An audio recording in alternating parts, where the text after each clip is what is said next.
नमस्कार साथियों, आप सभी का स्वागत है आपके अपने YouTube चैनल सरकारी गेस्ट पर।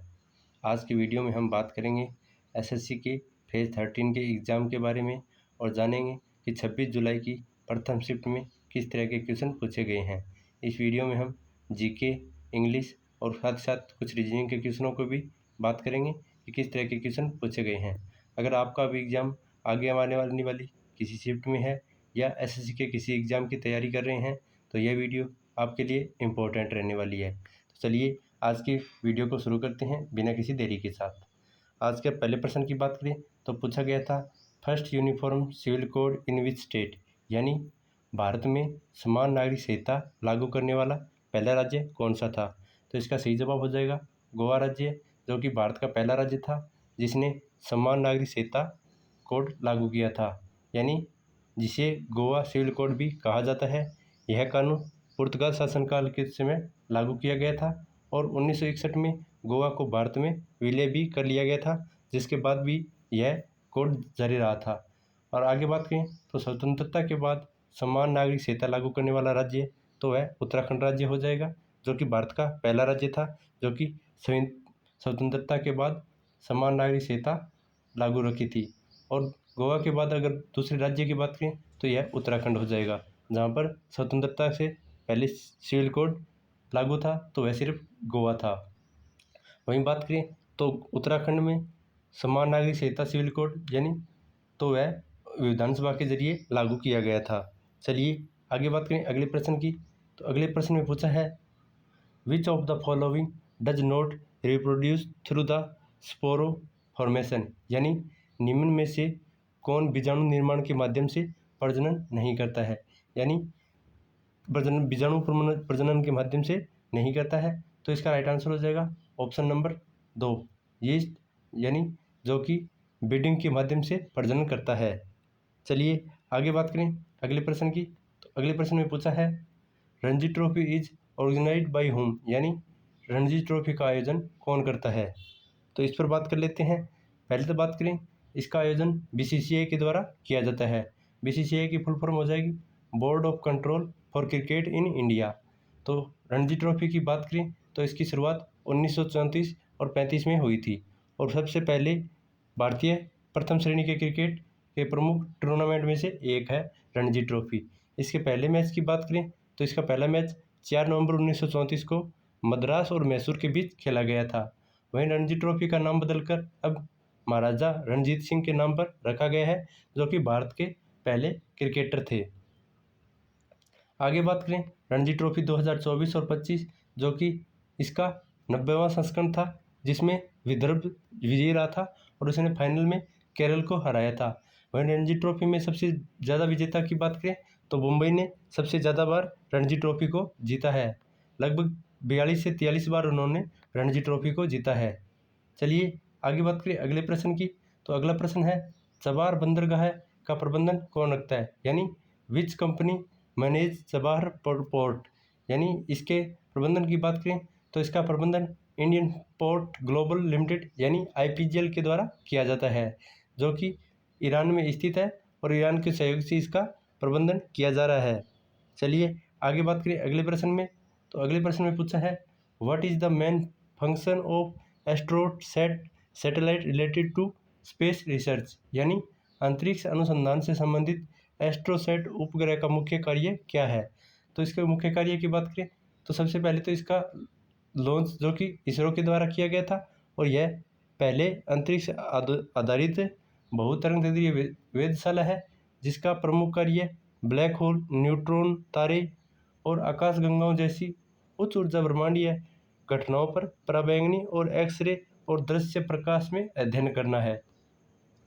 तो यह एस्ट्रोसैट के प्रमुख कार्य हो जाएंगे। चलिए आगे बात करें अगले प्रश्न की। तो अगले प्रश्न में पूछा है प्रधानमंत्री जन धन योजना यानी पीएमजेडीवाई योजना के अंतर्गत मुख्य रूप से किस प्रकार का बैंक खाता खोला जाता है।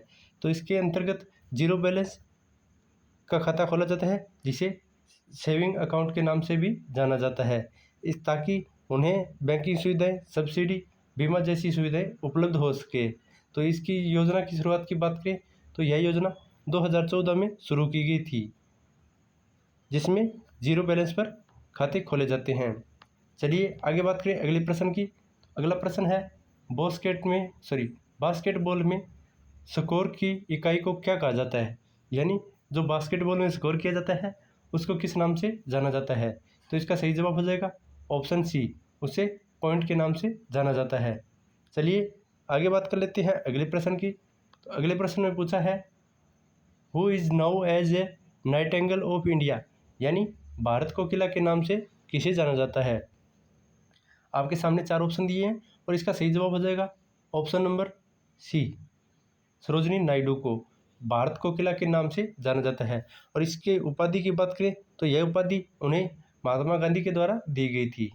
वहीं आगे वाले प्रश्न की बात करें तो अगले प्रश्न में पूछा है पीएम प्रणाम योजना का मुख्य उद्देश्य क्या है। इसके मुख्य उद्देश्य की बात करें तो इसका राइट आंसर हो जाएगा ऑप्शन नंबर बी, यानी रासायनिक उर्वरकों के उपयोग में कमी लाना पीएम प्रणाम योजना का मुख्य उद्देश्य रहा है। तो राइट आंसर हो जाएगा ऑप्शन बी। चलिए आगे बात करें अगले प्रश्न की। अगले प्रश्न में पूछा है जनगणना 2011 के अनुसार भारत में किस राज्य की साक्षरता दर सबसे अधिक थी। तो इसका सही जवाब हो जाएगा केरल, जिसकी साक्षरता दर 94% के आसपास रही है। तो राइट आंसर हो जाएगा केरल। वहीं आगे बात करें कि जनसंख्या के वैज्ञानिक अध्ययन को क्या कहा जाता है, यानी what is the scientific study of the population card. तो इसे डेमोग्राफी यानी जनसांख्यिकी के नाम से जाना जाता है। चलिए आगे बात कर लेते हैं अगले प्रश्न की। अगले प्रश्न में पूछा है बिहू भारत के किस राज्य का लोक नृत्य है। तो बिहू जो कि असम का है, तो असम में यह 3 प्रकार की बिहू मनाई जाती है, जिसमें सबसे पहले बोहाग बिहू और दूसरी है माघ बिहू और तीसरी हो जाएगी कार्तिक बिहू। तो यह 3 बिहू जो कि असम में मनाई जाती है। बोहाग बिहू की बात करें तो यह अप्रैल माह में, और माघ बिहू की बात करें तो यह जनवरी माह में मनाई जाती है, और साथ साथ कार्तिक बिहू जो कि अक्टूबर माह में मनाई जाती है। चलिए आगे बात करें अगले प्रश्न की। अगले प्रश्न में पूछा है बेटी बचाओ बेटी पढ़ाओ योजना का मुख्य उद्देश्य क्या था। तो इसके मुख्य उद्देश्य की बात करें तो इनका मुख्य उद्देश्य बाल लिंगानुपात को सुधारना और बालिकाओं की शिक्षा और सशक्तिकरण को बढ़ावा देना था। वहीं इस योजना की बात करें तो यह योजना 2015 में शुरू की गई थी। चलिए आगे बात कर लेते हैं अगले प्रश्न की। अगला प्रश्न है जल जीवन मिशन योजना का मुख्य उद्देश्य क्या है। तो बात करें एसएससी फेज 13 में लगभग 3 से 4 क्वेश्चन स्कीम से पूछे जा रहे हैं, तो आप स्कीम को ज़रूर से ज़रूर पढ़ के जाएं, जो जिनका भी एग्जाम आगे आने वाली शिफ्टों में है। इसकी बात करें तो जल जीवन मिशन जो कि भारत सरकार द्वारा 2019 में शुरू किया गया था, और इसके उद्देश्य की बात करें तो इसका उद्देश्य 2024 तक हर घर ग्रामीण में कार्य यानी नल कनेक्शन यानी जल पहुंचाने की मुहिम चलाई गई थी। 2024 तक सभी घरों में पानी पहुंच जाए, उसके लिए इसका प्रयोग किया गया था। इसका उपयोग प्रत्येक ग्रामीण घर को नल से जल प्रबंध कराना था। आगे बात करें अगले प्रश्न की। तो अगले प्रश्न में पूछा है what is the main objective of rain water harvesting, यानी वर्षा जल संचयन का मुख्य उद्देश्य क्या है। तो वर्षा जल करने का एक मुख्य उद्देश्य, इसका सही जवाब हो जाएगा वर्षा जल को भविष्य के लिए उपयोग के लिए संरक्षित करना, यानी वाटर सेविंग का मुख्य उद्देश्य इनका हो जाएगा। चलिए आगे बात करें अगले प्रश्न की। तो अगले प्रश्न में पूछा है मथुरा वास्तुकला किस कला की शैली से संबंधित है, यानी यह किस वास्तु शैली से जुड़ी हुई है। तो मथुरा कला शैली विशेष रूप से कुषाण काल खासकर कनिष्क के शासनकाल में विकसित हुई थी। यह शैली लाल बलुआ पत्थर से बनी मूर्तियों, हिंदू, जैन, बौद्ध और देवी देवताओं के स्वदेशी भारतीय रूपों को दर्शाने के लिए बनाई जाती थी। तो यह कुषाण काल से जुड़ी हो जाएगी, इसका राइट आंसर हो जाएगा। चलिए आगे बात करें अगले प्रश्न की। अगले प्रश्न में पूछा है मुल्क राज आनंद किस विषय पर